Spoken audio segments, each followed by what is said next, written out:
नमस्कार दोस्तों, तो कैसे हैं आप सब। स्वागत है आप सभी का हमारे खूबसूरत से पहाड़ों से।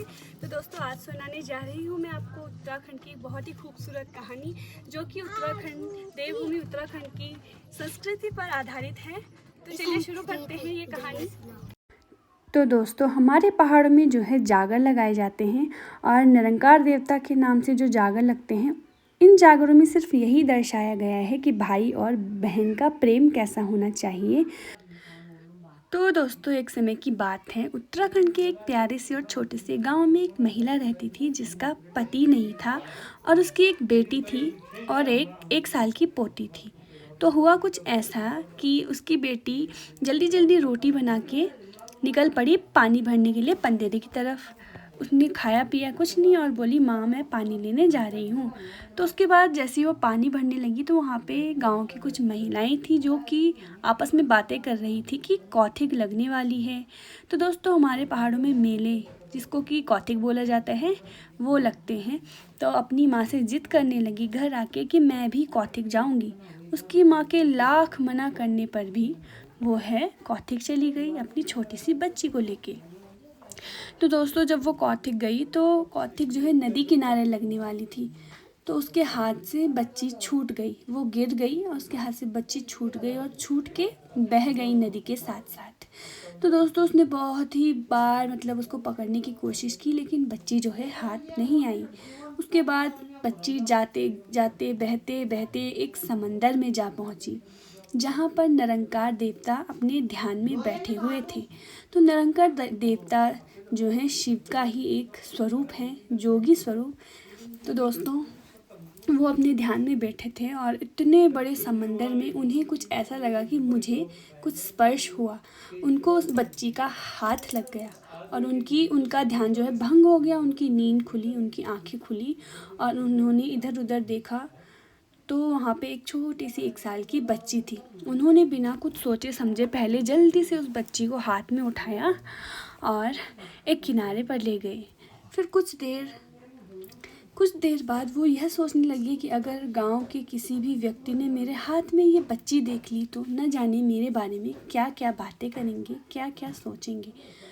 तो उन्होंने निरंकार देवता ने बिना कुछ सोचे समझे पहले तो अपना जल्दी से स्वरूप बदला और एक जोगी के भेष में आ गए। उसके बाद उन्होंने थोड़ी देर तक एक पेड़ के नीचे बैठे रहे, उस बच्ची को एकटक होकर देखते रहे। फिर उन्होंने सोचा कि अगर गांव वाले के किसी भी इंसान ने, किसी भी गांव के व्यक्ति ने मुझे देख लिया इस बच्ची को हाथ में पकड़े हुए, तो कहेंगे कि एक जोगी के हाथ में ये बच्ची आई कहाँ से।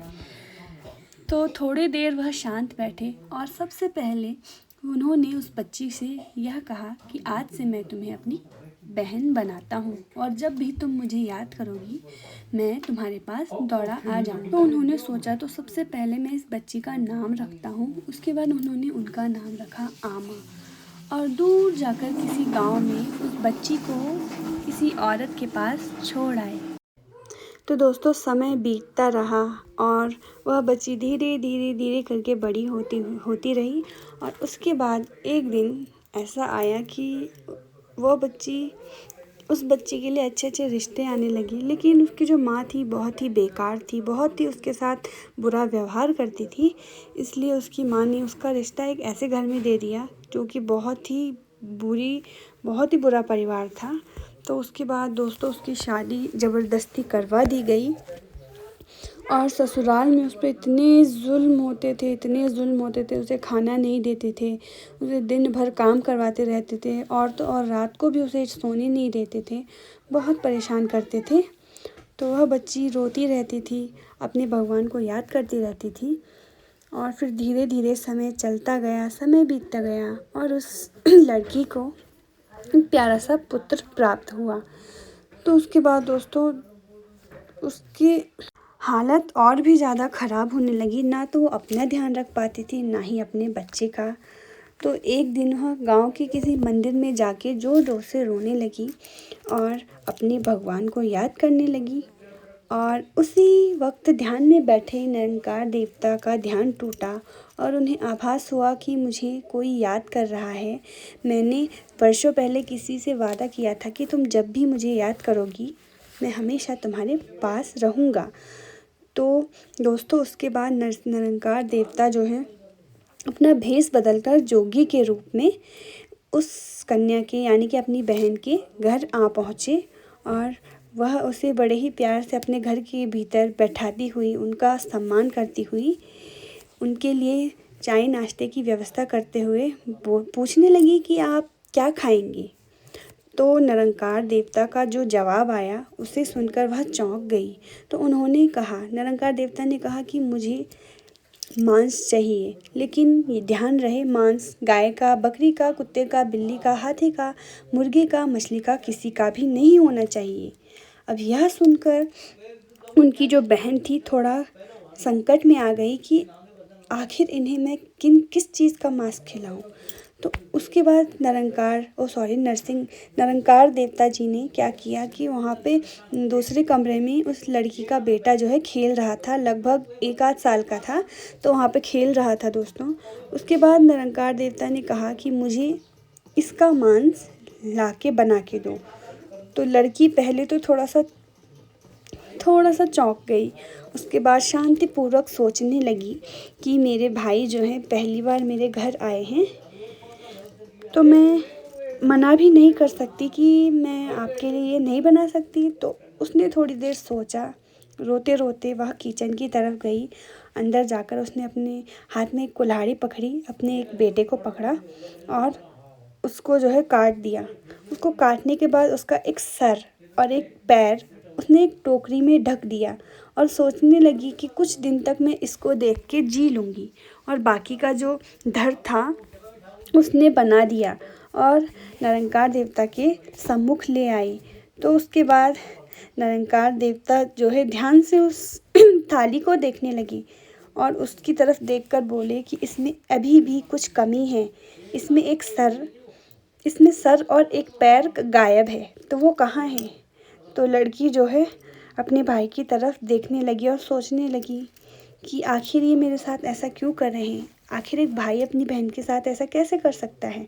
तो उसके बाद वो जो है अंदर, जहाँ उसने टोकरी के अंदर पैर और सर को ढक रखा था, वहाँ जाने लगी और उसको जैसे ही उसने खोला ना, तो दोस्तों आप विश्वास नहीं करोगे, उसके अंदर 2 जुड़वा बच्चे रखे थे, सेम जो उसका बेटा काटा गया था सेम उसी की तरह 2 जुड़वा बच्चे रखे थे।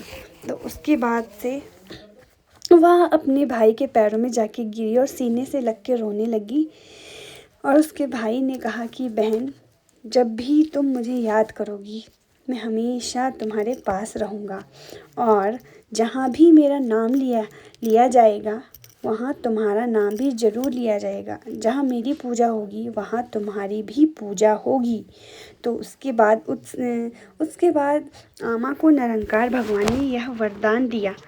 तो दोस्तों जब भी हमारे पहाड़ों में यह पूजा होती है ना निरंकार देवता की, और जब जागर वगैरह लगते हैं, तो उसमें सिर्फ यही दर्शाया गया है कि भाई और बहन का प्रेम कैसा होना चाहिए। और इस पूजा में निरंकार देवता के अलावा एक लड़का जिसकी उस बहन ने बलि की थी ना, आमा ने बलि दी थी, उस लड़के का होना भी ज़रूरी होता है। तो एक भांजा ज़रूर चाहिए होता है, तो तभी यह पूजा सफल होती है दोस्तों। तो देखिए यहाँ पर भी कुछ ऐसा ही हो रहा है। ये भांजा जो है पेड़ को काट रहा है, पहिया का पेड़ है। पहिया के पेड़ की हमारे पहाड़ों में बहुत ही मान्यता है, इसकी पूजा की जाती है। और ये जो पहिया का पेड़ है, इस पूजा के साथ साथ ना नाग देवता की भी पूजा की जाती है। ऐसा माना जाता है जब निरंकार देवता की पूजा होती है तो नाग देवता भी ज़रूर इस पेड़ के नीचे दर्शन देने आते हैं दोस्तों।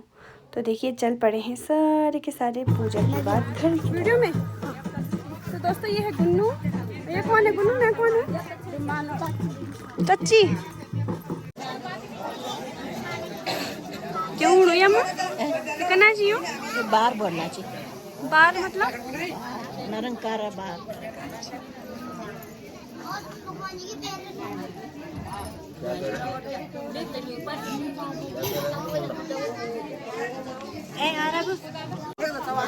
क्यों उड़ो या ये नरंगारा पूजा हुई तो हम बार बनाई। बार मतलब? चावल का बार बनने वहाँ पे। अच्छा अच्छा, तो क्या करनी हो चावलों को?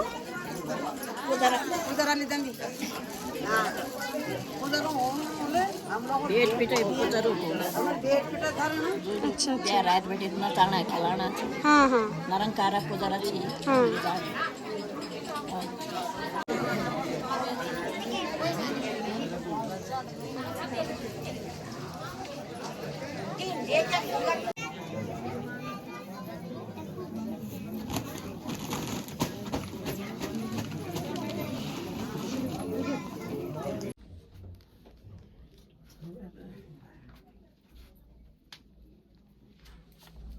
अभी लगा देना पड़ेगा। तो दोस्तों सारे गांव के लोग यहाँ पे आशीर्वाद लेने आ रहे हैं। पापा पे निरंकार देवता आते हैं, तो इसीलिए पापा वहाँ पे सबको प्रसाद बांट रहे हैं। और दोस्तों सारे गांव के जो लोग हैं यहाँ पे देखिए चावल लेके आए हैं, और जो भी चावल इकट्ठा होते हैं गांव के लोगों द्वारा, वो सारे के सारे चावल ब्राह्मण ले जाते हैं दगड़ों। तो देखिए दोस्तों हम सब तो आ चुके हैं आशीर्वाद लेके, ये हमने टीका लगा लिया है। तो दोस्तों यही थी निरंकार देवता जी की कहानी। और देखिए जो भी गांव के लोग चावल लाए थे ना, यहाँ पे ये देखिए ये बन रहा है, यहाँ पे चक्र टाइप का आपको दिख रहा होगा, उन्हीं चावलों से ये बनाया जा रहा है। ये बार बार बोलते हैं, तो पता नहीं, मैंने भी पहली बार सुना है। तो यहाँ पे देखिए सारे गांव के लोग अपने चावल यहाँ पे डाल रहे हैं, और यहाँ पे देखिए देवता नाच रहे हैं। तो यही थी दोस्तों निरंकार और माता आमा की कहानी दगड़ों। जहाँ